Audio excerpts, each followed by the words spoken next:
je redis toujours, la vie est faite de choix, et on en reparlera encore une fois, si Dieu voulant, les jours qui vont venir.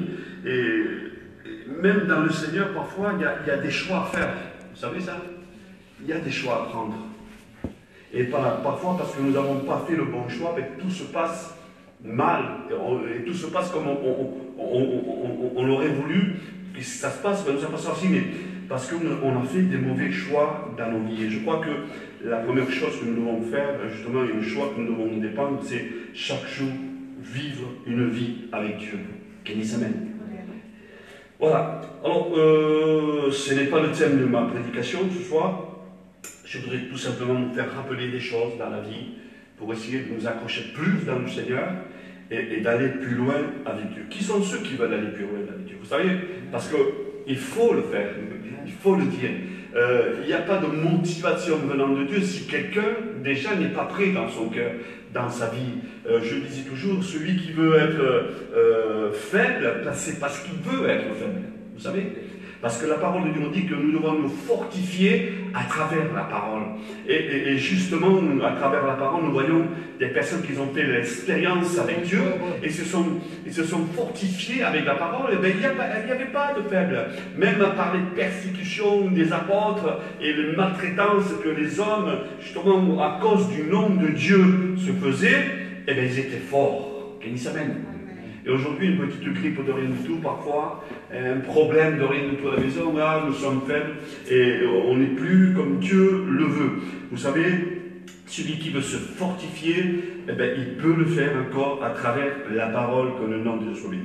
Voilà, nous allons prendre ce thème ce soir. Nous sommes sauvés de quoi? Qui s'amène. Nous avons entendu dire justement que Jésus-Christ est venu dans le monde pour sauver le monde et qui s'est donné à la croix pour nous sauver. Et moi, je voudrais entendre un peu chacun d'entre nous pour nous faire rappeler de quoi Jésus nous a sauvés. Nous sommes sauvés de quoi? De la mort. Bien. Nous sommes sauvés de quoi? Du péché. Bien. Nous sommes sauvés de quoi? Du péché. Nous sommes sauvés de quoi? Des péchés. Non. Nous sommes sauvés de quoi? Du péché. Non. On va dire, nous sommes sauvés de quoi? Ouh, ça approche.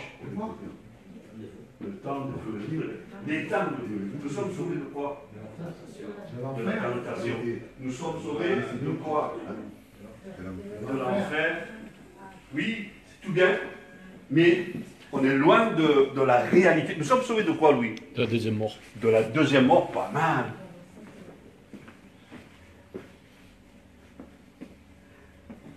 Jésus est venu mourir à la croix en se donnant l'entier, en sacrifice, pour nous sauver. Le peuple entier nous dit qu'ils attendaient le sauveur, le libérateur. Mais de quoi? Nous sommes sauvés de quoi? Ben, tout simplement, nous sommes sauvés de la condamnation. Nous étions condamnés. C'est bien, le péché, dans le mais il est venu pour nous sauver, nous arracher de la condamnation éternelle.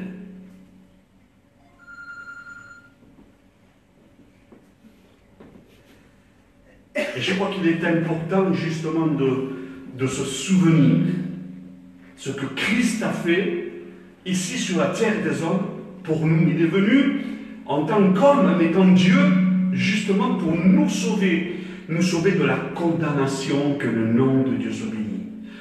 Il n'est pas venu pour nous sauver du péché, il est venu pour nous purifier du péché. C'est différent. Il est venu justement pour pardonner nos péchés. Mais il est venu justement pour pardonner et purifier nos péchés, justement pour nous sauver de la condamnation. Et je crois que le péché et tout ce qui est péché, on avait parlé dernièrement, il n'y a pas de mots, il n'y a pas de degré du péché, il n'y a pas un péché plus grand que l'autre. Péché, vous savez ce que ça veut dire? Péché, qui savent justement que ça veut dire? Vous, non? Bien? Oui? Ah, vous avez gardé, c'est bien. Alors qu'est-ce que c'est que le péché? Le péché, c'est quand on fait quelque chose de mal. On Eh ne non. doit pas faire. C'est pas mal, mais c'est pas ça. Qu'est-ce que c'est que le péché? Vas-y, le dis. Désobéir à Dieu. C'est de désobéir à Dieu. Bien, ben oui, c'est ça le péché. Le péché est rentré dans l'homme, vous savez comment? Quand l'homme a commencé à désobéir. Et quand ils ont désobéi à la loi que Dieu a mis, donc le péché est rentré dans l'homme. Et c'est pour cela que l'homme est devenu un être pécheur dès que l'homme a commencé à désobéir. Que le nom de Dieu soit béni. Et donc, justement, nous sommes sauvés de la condamnation, aussi du péché, il n'y a pas de problème. Parce que c'était le péché qui nous condamnait à passer l'éternité, comme le frère a dit, dans la seconde mort qui est l'enfer. La séparation de Dieu pour l'éternité. C'est pour cela que, c'est pour ce but que Christ est venu sauver. On en reparlera justement de quelle manière le plan rédempteur s'est fait. Vous savez, Dieu était dans son ciel de gloire et il voyait justement que l'humanité était remplie de péchés, plus qu'au temps de Noé. Vous savez, au temps de Noé, il y avait le péché qui régnait dans le monde, et à cause de ce péché, Dieu va justement exécuter cette mise à mort, justement, par les eaux qui vont venir jaillir du ciel et jaillir du sol, justement pour exterminer l'homme, parce que l'homme était venu pécheur, car le péché avait grandi dans le monde. Et il y a un test dans la parole de Dieu que le péché aujourd'hui est plus grand qu'au jour de Noé. Et justement, nous savons de quelle manière Dieu était dans son ciel de gloire. Et un jour, il a dit, mais comment je pourrais-je aller vers les hommes pour parler qu'ils sont en train de pécher, qu'ils sont privés de cette gloire? Qui ai-je envoyé? Et nous connaissons la parole du Seigneur, une voix se fut entendre dans le ciel. C'était la voix de Jésus, son Fils. Et il va dire de cette manière, Seigneur, Père, envoie-moi faire ta volonté. Et nous voyons à travers l'évangile de quelle manière Jésus est venu dans ce monde pour sauver l'homme, l'humanité, de la condamnation éternelle. Car l'homme était condamné à mourir, à être séparé à cause du péché. Mais Jésus a fait cet acte d'amour avec son Père, et c'est venu ici, en s'étant faire homme sur la terre, pour pardonner les péchés, et pour que l'homme soit sauvé de la condamnation éternelle. C'est ce que Christ a fait. Et nous allons voir dans Ésaïe 53, versets 4 à 6, regardez ce que Christ a fait pour chacun de nous. C'est une prophétie, justement, d'Ésaïe, va dire, cependant, ce sont nos souffrances qu'il a portées, ce sont nos douleurs qui s'est chargé.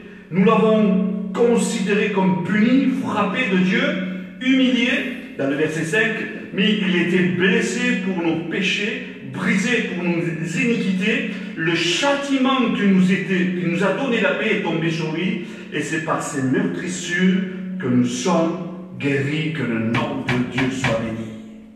L'importance justement de la pensée de Dieu.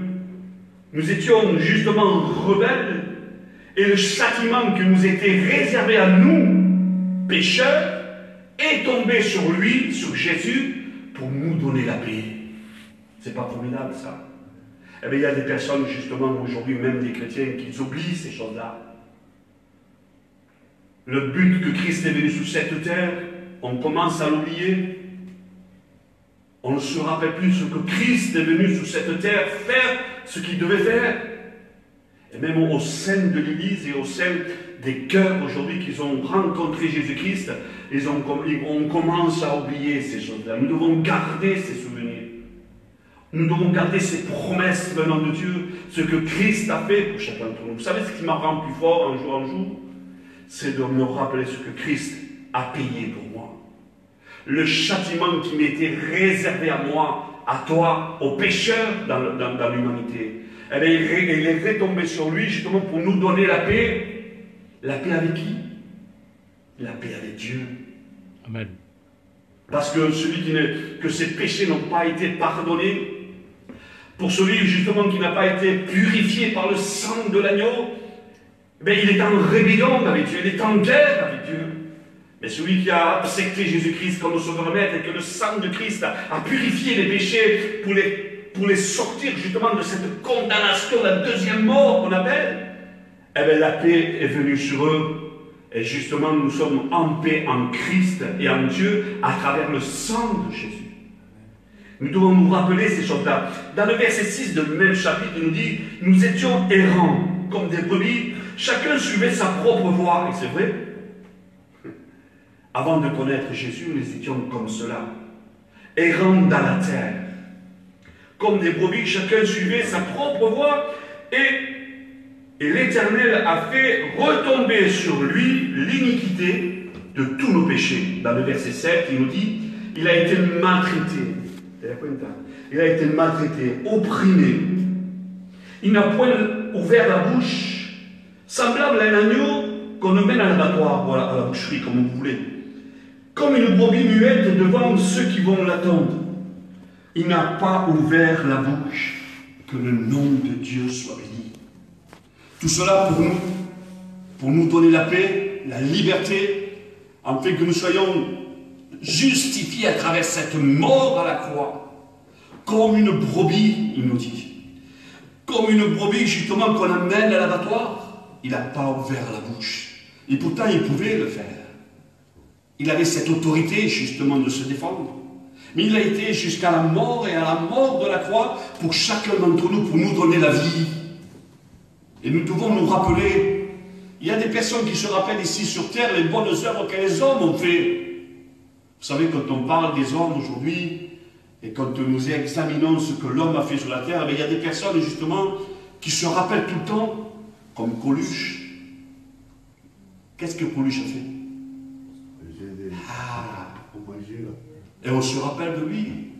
Comme la Beaucaire, comme Mère Thérèse et d'autres personnages dans le monde qui ont fait des œuvres extraordinaires. Et on se rappelle de ces choses-là, mais de Jésus, qui se rappelle?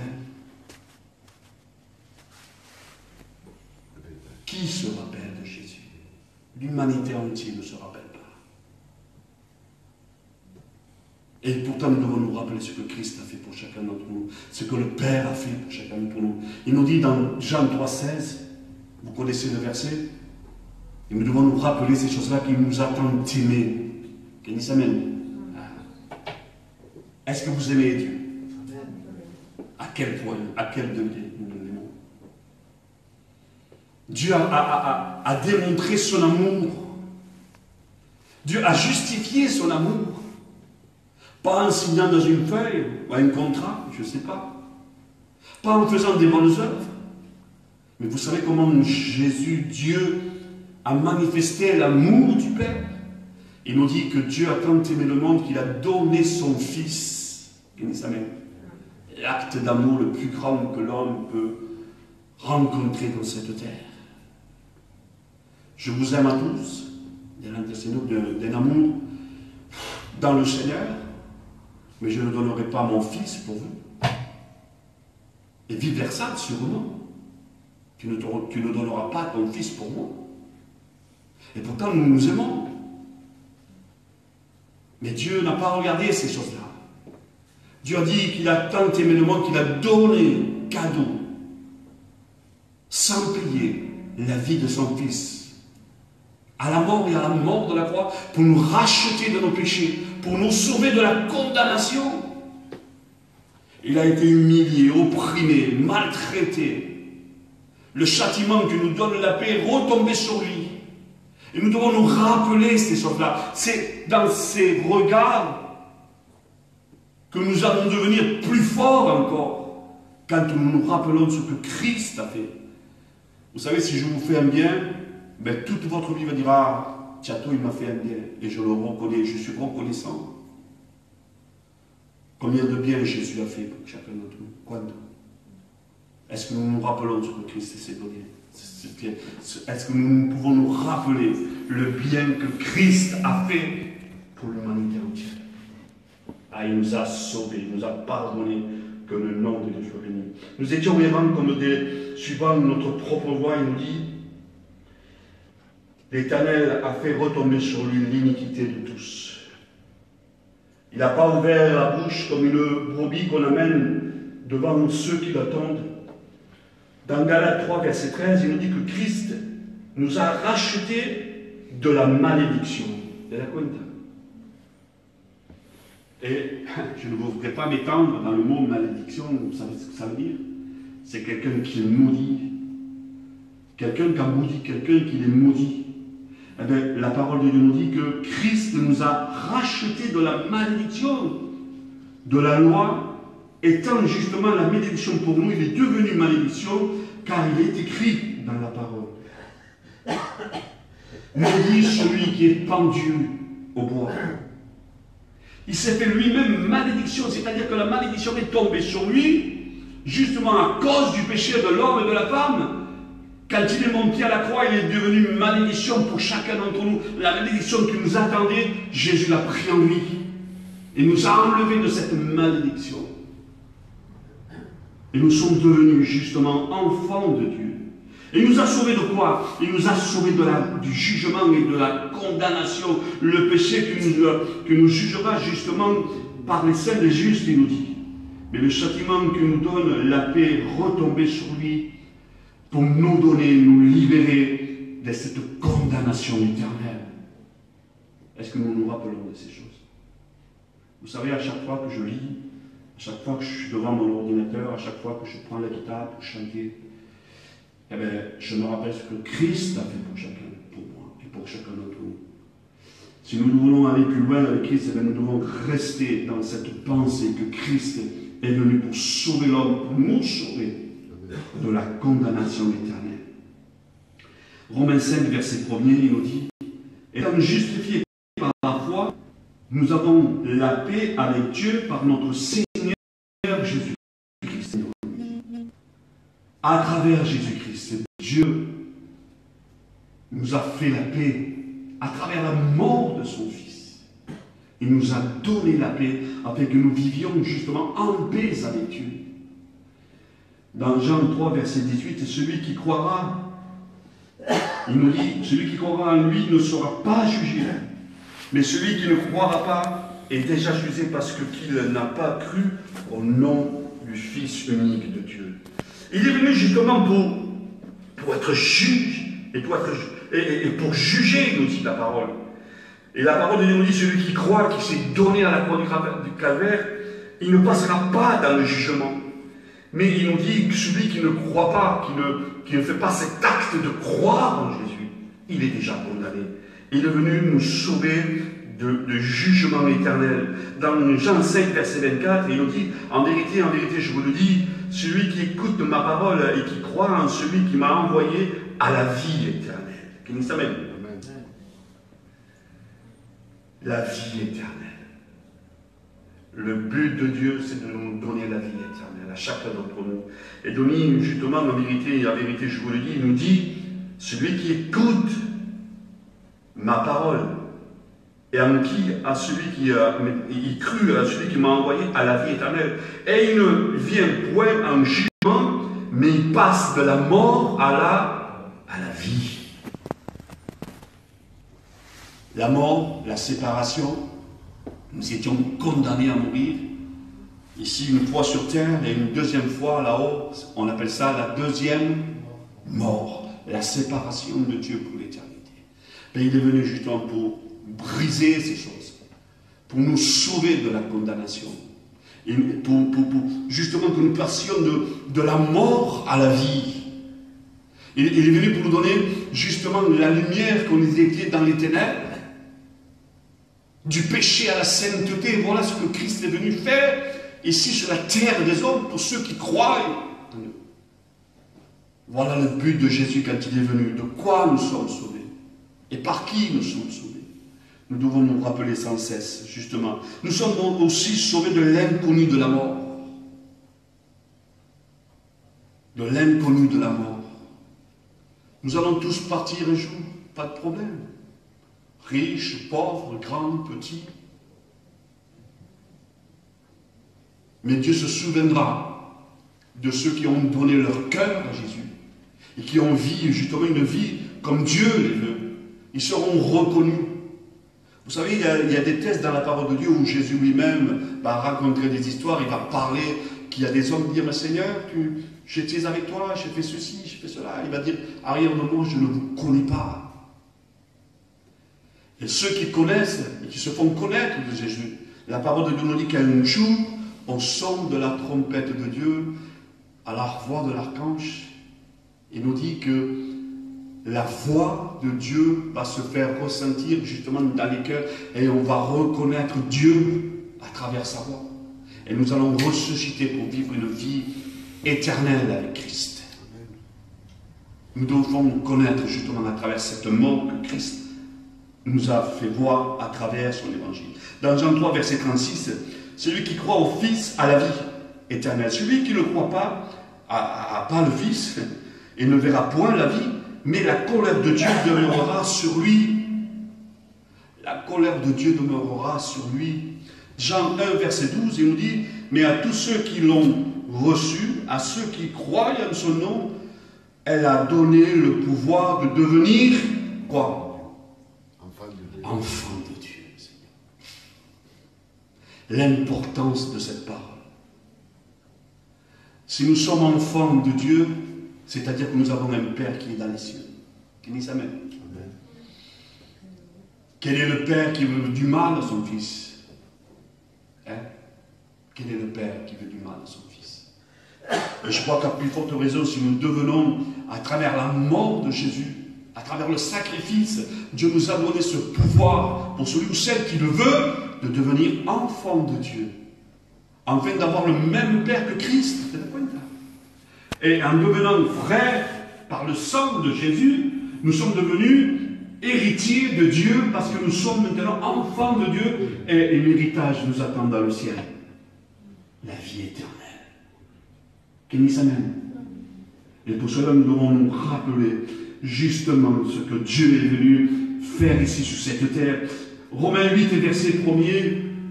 Et tous ceux qui l'ont accepté, qui vivent justement avec cette pensée dans leur cœur, et il nous dit qu'aujourd'hui, il n'y a plus de condamnation pour ceux qui sont en Jésus-Christ. Qu'il nous amène. Alors crois-le dans ton cœur. Nous devons nous rappeler ce que Christ est venu faire dans cette terre, que le nom de Dieu soit béni. Nous allons fermer nos yeux, nous allons prier le Seigneur tout simplement. Sauvé de quoi? Nous voyons, il y a encore peut-être d'autres versets que nous pouvons en sortir, mais nous devons nous rappeler tout simplement que Dieu est venu pour nous sauver de la condamnation. Parce que l'homme s'est fait pécheur par la désobéissance. Et pour nous sauver, il a envoyé son Fils unique sur la croix, pour pardonner nos péchés. Et pour que nous soyons un jour, pour toujours, avec lui dans les cieux. Padre mia, te quiero. Et grâce au Padre Saint. Mon Dieu, parce que tu mets en eux la pensée de l'éternité, mon Dieu, et le pourquoi, mon Dieu, de ta venue ici sur terre. Mon Dieu, tu as dit avant que tu partes, mon Dieu, à souffrir dans cette croix, faites ceci en mémoire de moi. Nous voulons nous rappeler, Dieu, le sacrifice parfait à la croix. Dieu, Seigneur, ce rachat, mon Dieu, ce que tu as nous a donné, Seigneur, à travers la mort de ton Fils bien-aimé. Oh mon Dieu, merci pour ces mains percées. Mon Dieu, pour cette couronne d'épines, Seigneur. Pour le sang qui a coulé à la croix.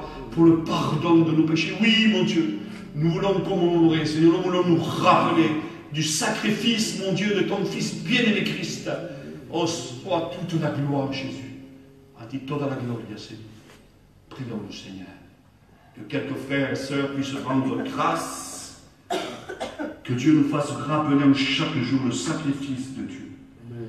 Nous allons aussi passer par la Sainte Seine ce soir. Ce que Christ a voulu que nous fassions en chaque moment, à chaque fois que nous nous sommes réunis, de nous rappeler de son sacrifice, de ce que Christ a fait pour chacun d'entre nous. Il va dire, faites ceci en mémoire de moi. Nous allons appeler deux frères et qui viennent justement bénir cette table, ces symboles. Jésus a dit, voici ce pain qui est pour vous mon corps, qui a été maltraité, opprimé.